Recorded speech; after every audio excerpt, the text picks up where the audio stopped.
She didn't cry when he handed her the papers. She didn't beg. She didn't scream.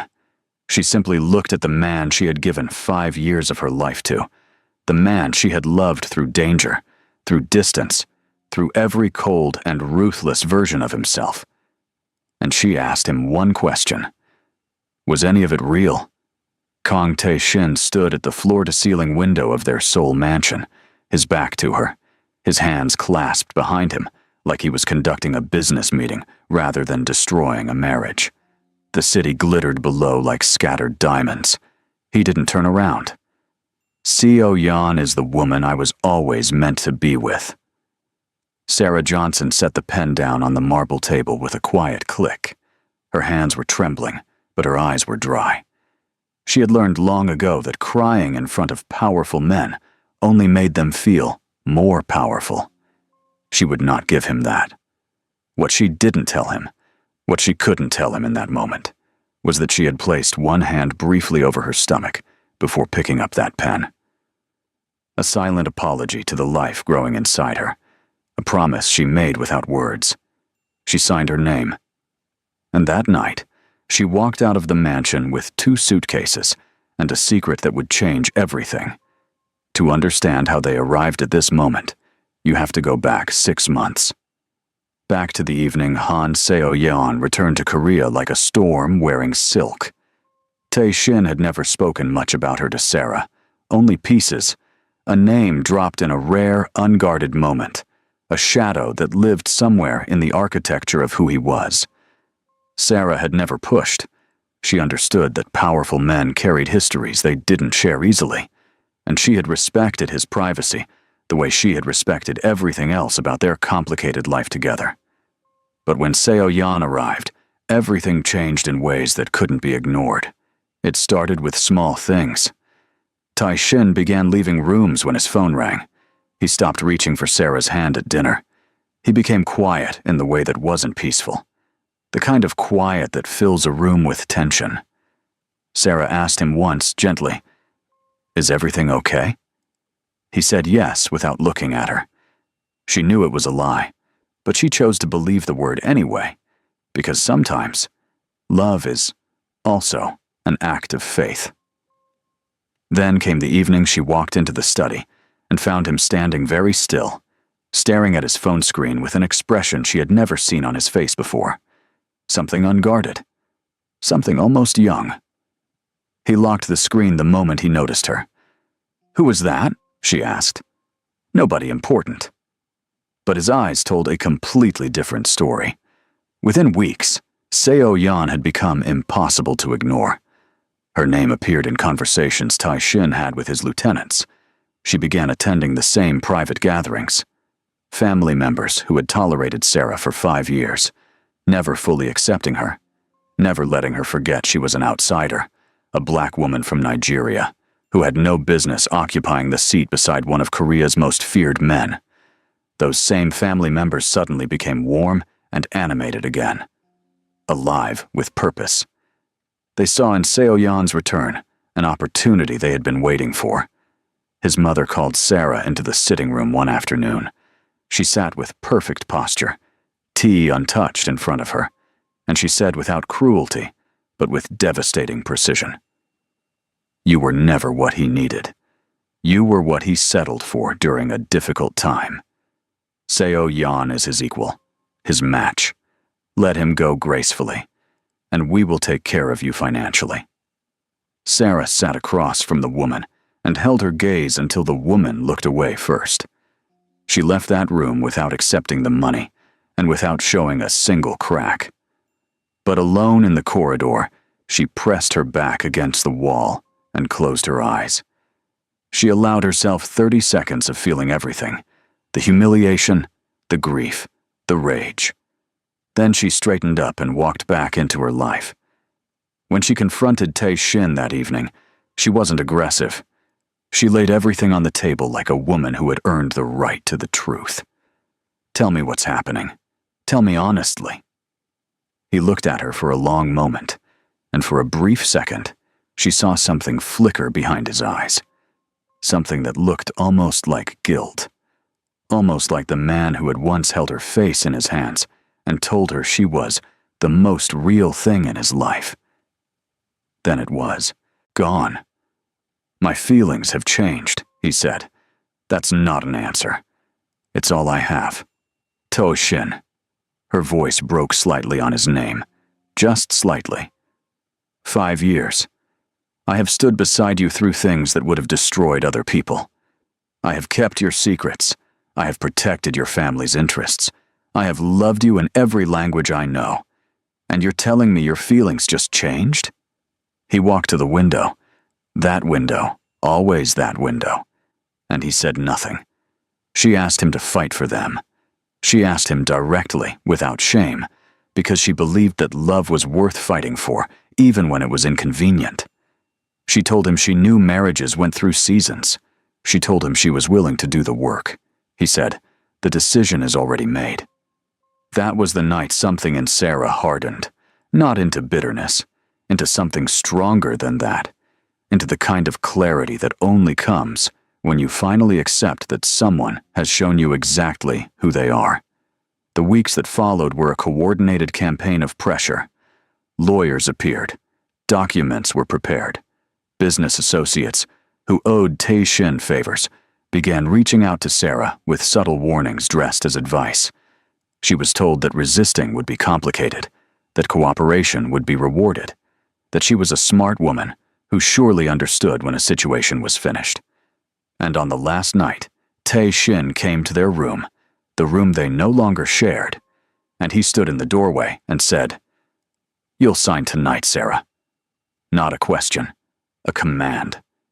She looked at him from across the room, and she thought about every morning she had woken up beside this man. Every danger she had quietly helped him navigate. Every time she had chosen him over every easier, safer option her life had offered. She thought about the baby she hadn't told him about yet, the child that was half him and would carry his face into a world that had just rejected both of them. And she walked to the table, and she signed. He didn't say thank you. He didn't say sorry. He turned and left, and the sound of his footsteps fading down the corridor was the loneliest sound she had ever heard. That same night, Sarah packed 2 suitcases. She did not take the jewelry. She did not take the watches, or the gifts, or any of the expensive symbols of a life she was leaving behind. She took her clothes, her documents, her laptop, and a small framed photograph of herself that she'd had long before she ever met Kang Tae-shin.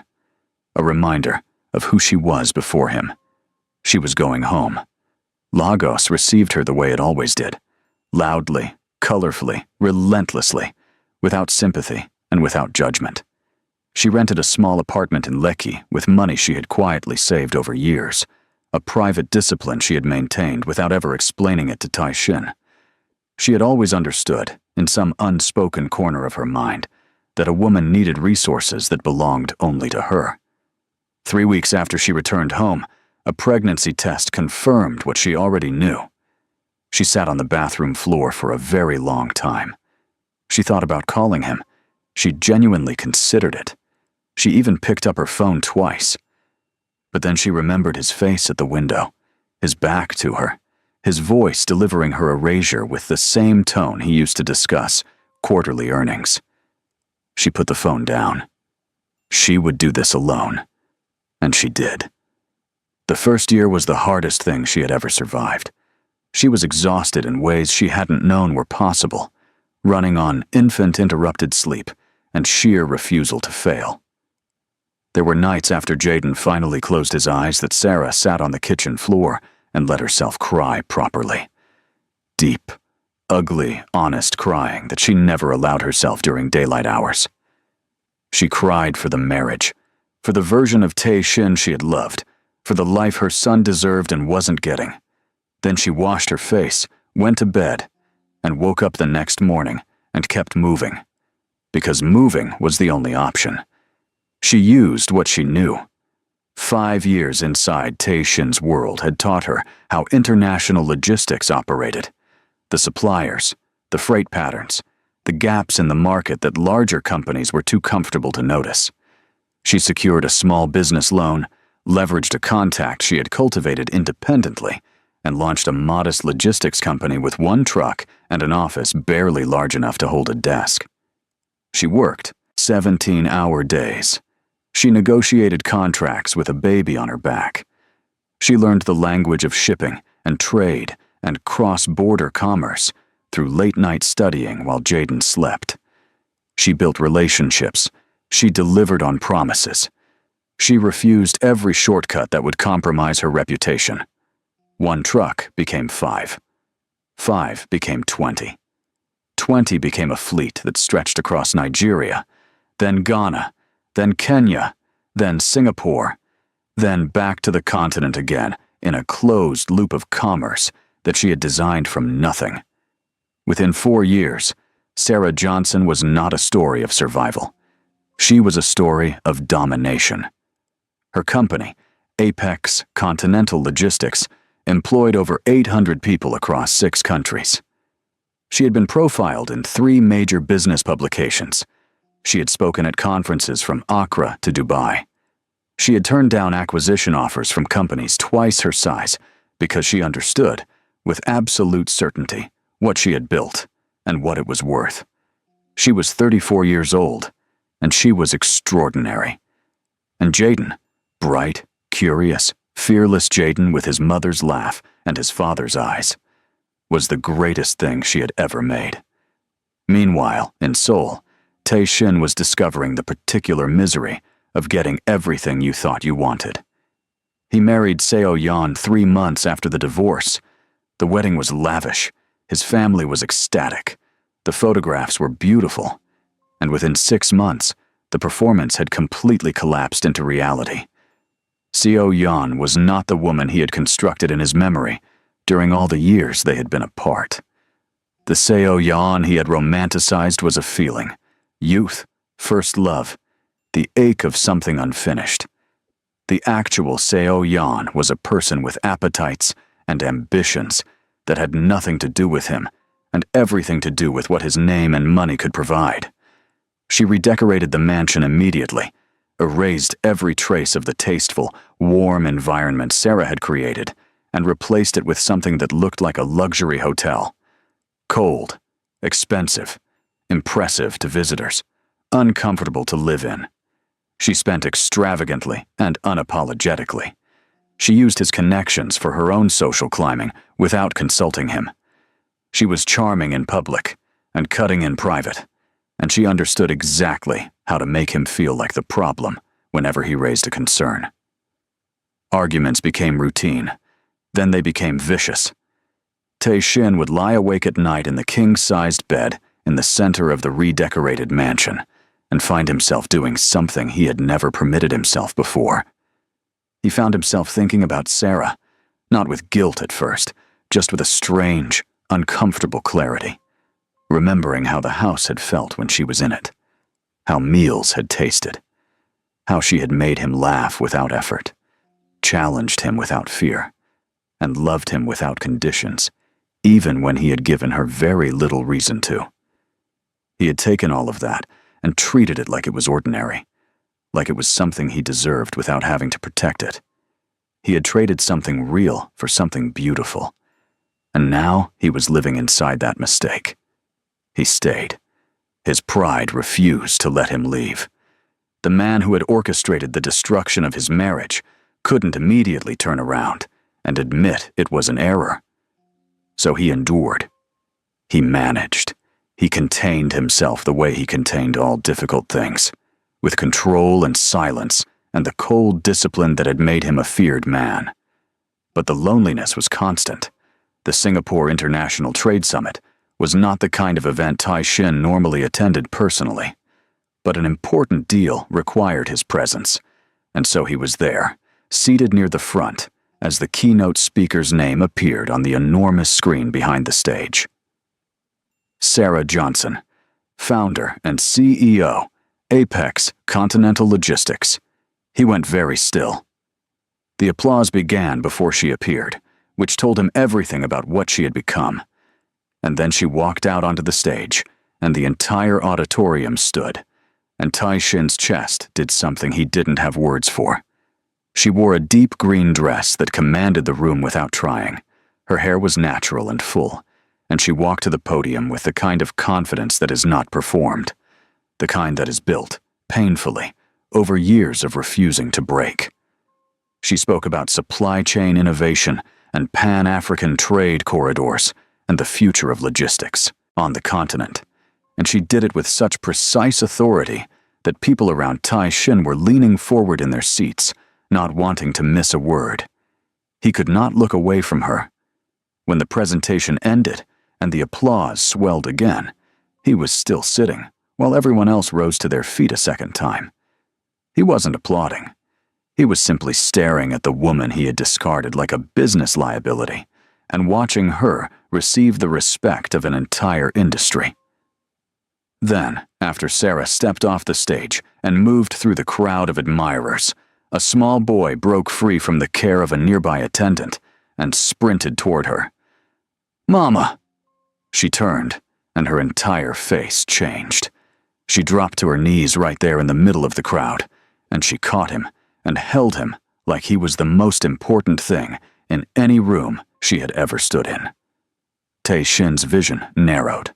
The boy straightened up, laughing, and turned to look at something, and Tai Shin's heart simply stopped. The boy's eyes, the structure of his face, the particular shape of his jaw. He was looking at a child who was, without any question, his own son. He knew it in his body before his mind finished processing it. He knew it the way you know a wound before the pain arrives. He stood up so abruptly, his chair scraped loudly against the floor. The people around him glanced over. He didn't notice. He was already moving toward the exit, pulling out his phone. His investigators were thorough and fast. Within 5 days, he had a complete report. Date of birth, medical records confirmed through private sources. DNA analysis from an item retrieved without Sarah's knowledge. Jaden Kang, 4 years old, his son. Tai Shin sat alone in his home office and read the report 3 times. Then he set it down on the desk and sat without moving for a very long time. The city hummed beyond the windows. His phone buzzed with messages he didn't open. The empire he had built continued operating precisely and ruthlessly without requiring his attention. And he sat there understanding, for the first time, the true scale of what he had done. He hadn't only divorced a woman who loved him, he hadn't only chosen badly and paid the price in a miserable second marriage. He had driven away his child. He had made his son grow up without a father because he had been too proud, too blind, too obsessed with a fantasy to see what was real and standing right in front of him. When he finally cried, it surprised him. He hadn't cried in more than a decade. He hadn't believed he still could. But in that silent office with the report in front of him, the grief arrived without warning and without dignity, and he let it come. He divorced Seo Yeon the following month. She didn't fight it. She had already accomplished what she came for: the social elevation, the connections, the financial settlement she negotiated with razor precision. She walked away looking satisfied, which was somehow more painful than anger would have been. Then he began trying to reach Sarah. Flowers arrived at her Lagos office, arrangements so large they blocked her assistant's view of the door. She had them donated to a local hospital before the day was over. Luxury gifts were sent back unopened with brief professional notes. He reached out to mutual contacts, asking for introductions. She was politely unavailable. He sent a handwritten letter, something he had never done in his life, explaining everything, admitting everything. She read it. She did not respond. He flew to Lagos. He stood outside the Apex Continental headquarters on a bright Tuesday morning and waited.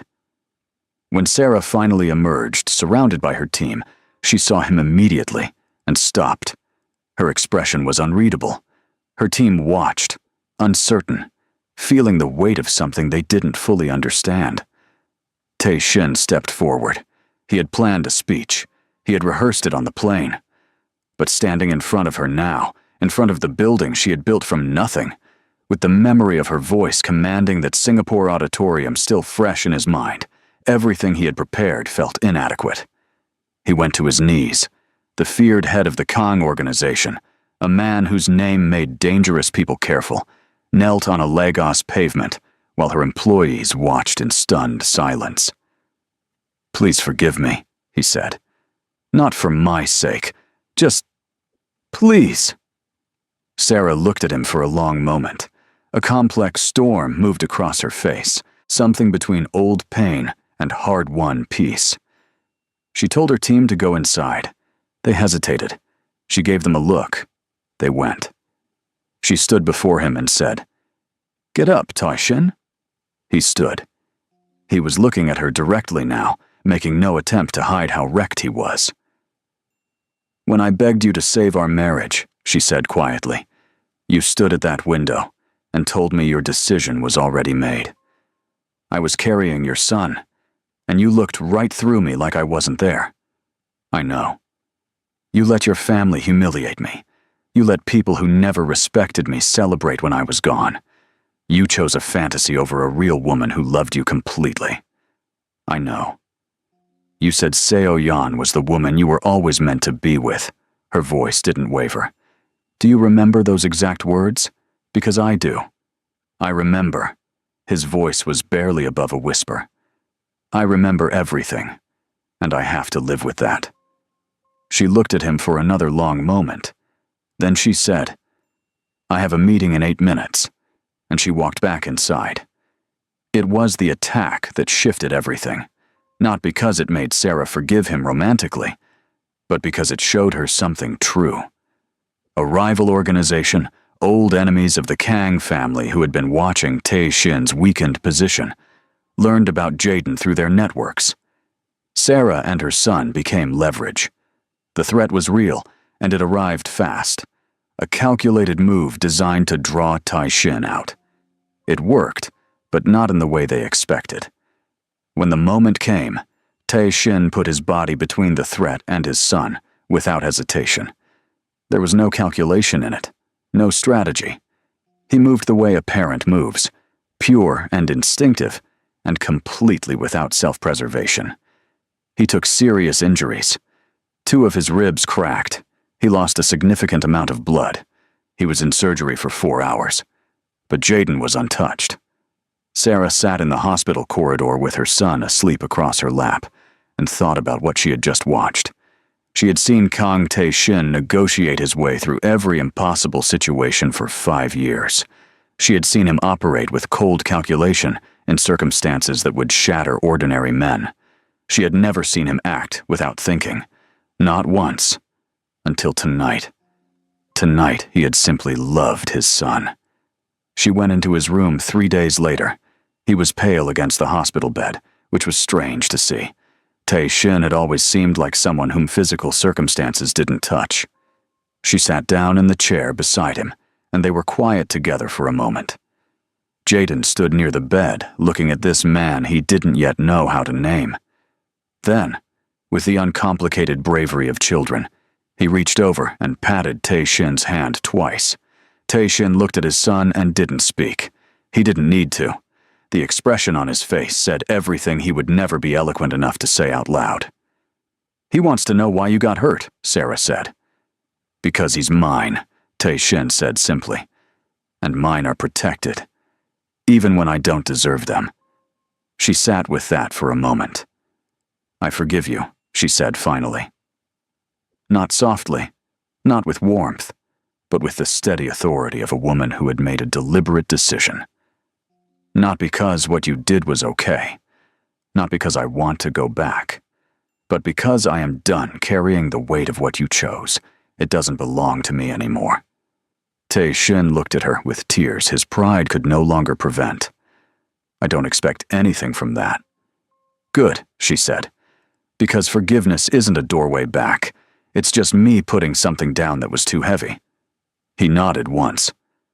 "I understand." And for the first time, she believed that he genuinely did. Months later, Tae Shin watched from a bench at the far edge of a park as Sarah chased Jaden through the grass. The boy was screaming with laughter, losing a shoe, absolutely unconcerned with anything except this moment. Sarah caught him and swung him up, and he wrapped his arms around her neck, and they held onto each other, the way people hold on to the best things they have. Tae-shin was present, in their lives, cautiously and consistently, showing up for Jaden, respecting every boundary Sarah had established, building something that looked like trust, the way you build a structure after an earthquake, slowly, carefully, without assuming anything will hold until it does. He was a father, a protector. He would never be a husband to her again, and he had stopped asking. Wahai walked past him on her way out of the park, Jaden's hand in hers, her natural hair catching the late afternoon light. She glanced at him briefly and gave him a small nod. Not warm, not cold, just honest. The acknowledgement of two people who shared something important and had learned to live in the truth of what they were now. He nodded back, and she walked away.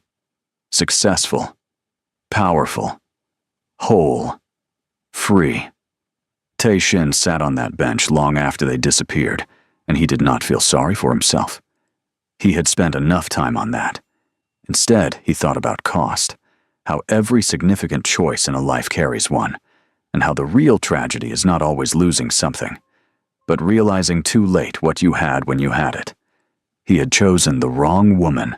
He had let the right one walk away with her hand over her stomach and her dignity intact, and her whole extraordinary future in front of her. She had built an empire from the ruins of what he did to her. She had raised his son to be brave and joyful and completely unbroken. She had forgiven him, not because he deserved it, but because she refused to let his mistakes live in her body any longer. That was the kind of strength he had spent his whole life building his reputation around, and she had done it quietly, without violence, without an army, with nothing but herself. He understood now. Some lessons only arrive after the damage is permanent. Some realizations come too late to be rescues. They can only be reckonings.